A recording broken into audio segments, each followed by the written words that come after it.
लो मेरे प्यारे भाइयों बहनों, तो कैसे हैं आप लोग और कैसी चल रही है आपकी बोर्ड 2027 की तैयारी। मैं आशा और उम्मीद करता हूं कि मेरे सभी प्यारे भाई बहन स्वस्थ होंगे, मस्त होंगे और अपनी 2027 बोर्ड परीक्षा में व्यस्त होंगे।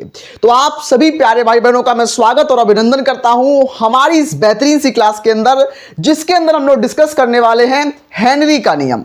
बिल्कुल आज की क्लास के अंदर मैं डिस्कस करूंगा हेनरीज लॉ, और जो कि आपके बोर्ड एग्जाम में, आपके 2027 के बोर्ड एग्जाम में पूरे 3 नंबर से लेकर 4 नंबर के बीच में आने वाला है। आपके एग्जाम में आता है हेनरी का नियम लिखो और हेनरी की नियम की सीमाएं और उसके अनुप्रयोग लिखो। मेरे प्यारे भाई बहन, आज की क्लास के अंदर हम लोग बहुत धमाकेदार, मजेदार, जानदार तरीके से, धुआंधार तरीके से क्लास को शुरू करेंगे। और हेनरी का नियम मैं आपको इस तरीके से पढ़ाऊंगा कि आपको अगर बिल्कुल भी नहीं केमिस्ट्री आती है तो फिर भी आप इन चीजों को आराम से जीरो से हीरो लेवल तक पहुंच सकते हैं। मेरे प्यारे भाई बहन, मैं शुरुआत करने से पहले आपकी जानकारी के लिए बता दूं कि जो लोग मुझे नहीं जानते उनको मैं बता दूं कि मेरा नाम दीपांशु राजपूत है और मैंने खुद यूपी बोर्ड क्लास 12th में डिस्ट्रिक्ट रैंक 4 गेन की है और यूपी बोर्ड में 92% स्कोर किया है और आपके केमिस्ट्री के अंदर 95 मार्क्स स्कोर किया है और आप लोगों को भी 95 मार्क्स में दिला के रहूंगा। आइए शुरू कर देते हैं हमारी आज की क्लास को। तो मेरे प्यारे भाई बहन, मैं आ चुका हूं अपने नियम के ऊपर, जो कि है हेनरी का नियम। बिल्कुल, मैं हेनरी के नियम की शुरुआत करने से पहले मैं आपसे एक क्वेश्चन पूछता हूं कि क्या आपने कभी कोल्ड ड्रिंक को पिया है? क्या आपने कभी कोल्ड ड्रिंक को पिया है? तो अगर आपने अपने जीवन में कोल्ड ड्रिंक को पिया है तो बिल्कुल ये नियम आपको पहले से ही आता है और बस मुझे आपको केवल और केवल रिवीजन कराना है। कैसे? ये नियम कैसे आपने पहले से पढ़ रखा है वो मैं आपको बताने वाला हूं। सबसे पहले हमारे पास क्या होगी? ये बोतल। आपके पास क्या है? ये आपके पास एक कोल्ड ड्रिंक की बोतल है और बोतल के अंदर क्या भरा हुआ है? पानी भरा हुआ है। सिंपल तरीके से समझना, बहुत चीजें बहुत ज्यादा आसान है कि आपके पास एक बोतल है, बोतल के अंदर भरा हुआ है पानी और पानी को मैं बोलूंगा विलायक। तो क्या बोलेंगे? किसी विलायक में कितनी गैस घुल रही है। आपने कोल्ड ड्रिंक के अंदर क्या देखी होगी? गैस। तो पानी के अंदर गैस कैसे घोली जाती है? पानी में गैस के घुलने का जो नियम होता है वही हमारे पास हेनरी का नियम है। तो हेनरी का नियम क्या बोलता है कि किसी पानी के अंदर, मतलब ये हमारे पास क्या है? ये हमारे पास पानी है और पानी के अंदर कितनी गैस घुलेगी, मतलब ये जो हमारे पास है ये क्या है? हमारे पास गैस के कण हैं। तो पानी के अंदर कितनी गैस घुलेगी? जितना ऊपर से दबाव लगेगा। बिल्कुल सही बात है कि किसी द्रव के अंदर, किसी पानी के अंदर गैस के घुलने की क्षमता, मतलब गैस की विलेयता जो होती है, ऊपर से लगाए गए प्रेशर, ऊपर से लगाए गए दाब के समानुपाती होती है। बिल्कुल ये नियम हो चुका है कि मतलब आपके पास जो नियम है वो क्या बोलता है कि आपके पास कोई द्रव है, आपके पास क्या है? आपके पास कोई कंटेनर है। कंटेनर आपने ले लिया, आपके पास ये बोतल मान लो, कंटेनर मान लो, बोतल मान लो, एक ही बात है। इसके अंदर आपके पास कोई पानी है, इसके पास आपके पास कोई पानी है। पानी में क्या करना है? पानी में आपको गैस घोलनी है। सिंपल वे में ये पानी है और पानी के अंदर आपको क्या करना है? आपको पानी के अंदर गैस को घोलना है। ये गैस के कण हैं, ये सिंपल वे में आपके पास गैस के कण हैं। तो गैस के कण अपने आप तो अंदर नहीं जाएंगे, मतलब कोई बच्चा है, कोई बच्चा स्कूल के अंदर अपने आप नहीं जाएगा, उसको 2 थप्पड़ लगाने पड़ेंगे। मतलब ये जो आपके पास जो नियम है, इस नियम के अंदर पानी के अंदर गैस जो है वो खुद से नहीं जाएगी, गैस के ऊपर हमें दबाव लगाना पड़ेगा। हमें यहां पर पी का मतलब प्रेशर लगाना पड़ेगा और जितना हम यहां प्रेशर लगाएंगे गैस के कण जो है पानी के अंदर उतना आराम से घुल जाएंगे। यही नियम हमारा हेनरी का नियम होता है।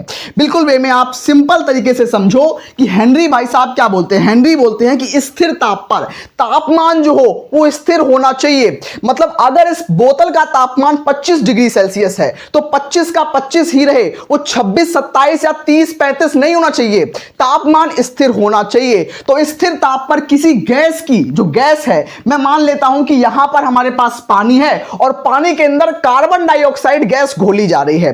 तो किसी स्थिर ताप पर किसी गैस की, द्रव, द्रव का मतलब होता है पानी में या लिक्विड में उसकी जो विलेयता है, विलेयता का मतलब क्या होता है कि पानी के अंदर गैस के घुलने की क्षमता, उसकी विलेयता मतलब उसके अंदर सॉल्युबिलिटी, उसकी सॉल्युबिलिटी, घुलने की क्षमता उसके दाब के समानुपाती होती है। बोलो जितना दाब लगेगा, जितना प्रेशर ऊपर से हम लगाएंगे उतनी ज्यादा गैस खुलेगी। सिंपल तरीका है भाई। क्या है इसका मतलब? हम यहां पर लिख सकते हैं कि गैस की जो विलेयता है, मतलब जो गैस के घुलने की क्षमता, कि गैस की जो विलेयता है, विलेयता मतलब पानी में कितनी ज्यादा गैस घुलेगी, वो किसके समानुपाती होगी? वो दाब के समानुपाती होगी भाई, प्रेशर के समानुपाती होगी कि कितना पानी घुलेगा, पानी में कितनी गैस घुलेगी, जितना उस पर दबाव लगेगा। सिंपल वे में समझना, विलेयता हमारे पास x होती है, तो गैस की विलेयता हमारे पास x है, x जो समानुपाती p के, तो जब मैं समानुपाती के चिन्ह को हटाऊंगा तो यहां पर kh आएगा, मतलब एक नियतांक आएगा।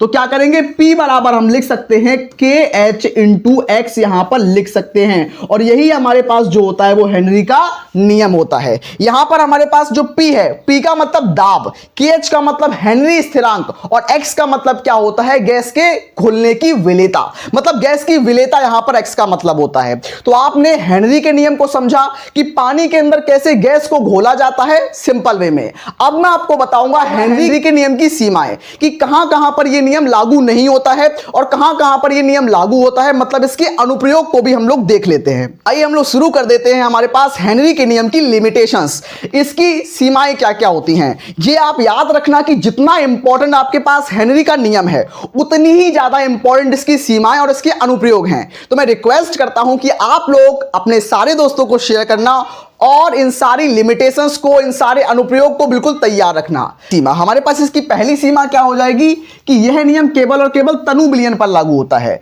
मतलब दूसरा पॉइंट इसका क्या बोलता है कि यह विलयन जो होता है, ये जो नियम होता है, ये निम्न दाब पर लागू होता है। मतलब जब निम्न दाब होगा, बहुत ज्यादा प्रेशर लगाएंगे तो गैस पूरी घुल जाएगी, तब यह नियम लागू नहीं होगा। मतलब ये नियम जो होता है वो निम्न दाब पर लागू होता है। तीसरा नंबर पॉइंट क्या होता है कि उच्च ताप पर यह नियम काम करता है। मतलब टेम्परेचर जो हो वो बहुत ज्यादा हाई होना चाहिए, तभी ये नियम लागू होता है, तभी ये नियम काम करता है। अगर टेम्परेचर जो होगा बहुत कम होगा तो ये नियम लागू नहीं होगा। ये इसकी सीमाएं हो गई।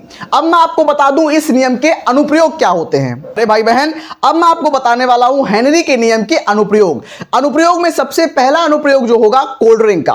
आपने कोल्ड ड्रिंक पी होगी, कोल्ड ड्रिंक के अंदर गैस भरी होती है, गैस को कैसे हम लिक्विड के अंदर डालते हैं, वो नियम ही होता है हेनरी का नियम। तो फर्स्ट हमारे पास होगा कोल्ड ड्रिंक, जिस कोल्ड ड्रिंक का उत्पादन करना वो हमारे पास हेनरी के नियम पर ही आधारित होता है। दूसरा जो होता है गोताखोरों द्वारा सांस लेना, यह भी हेनरी के नियम पर बेस्ड है।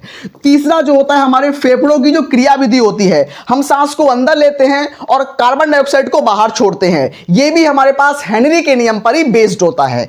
चौथा लॉ जो होता है हमारे पास, चौथा इसका जो अनुप्रयोग है उसमें पर्वतारोही द्वारा सांस लेना, यह भी हेनरी के नियम का ही अनुप्रयोग है। तो मेरे प्यारे भाई बहन, मैं उम्मीद करता हूं कि आपको हेनरी का नियम जो है बिल्कुल आराम से याद हो गया होगा। ये बहुत आसान सा और बेसिक सा नियम है, लेकिन आपके बोर्ड एग्जाम में ये जरूर आता है। तो मैं उम्मीद करता हूं आपको ये नियम अच्छा लगा होगा। मैं मिलता हूं नेक्स्ट अमेजिंग क्लास में, तब तक के लिए आप सभी लोग पढ़ते रहिए, स्वस्थ रहिए और मस्त रहिए। धन्यवाद।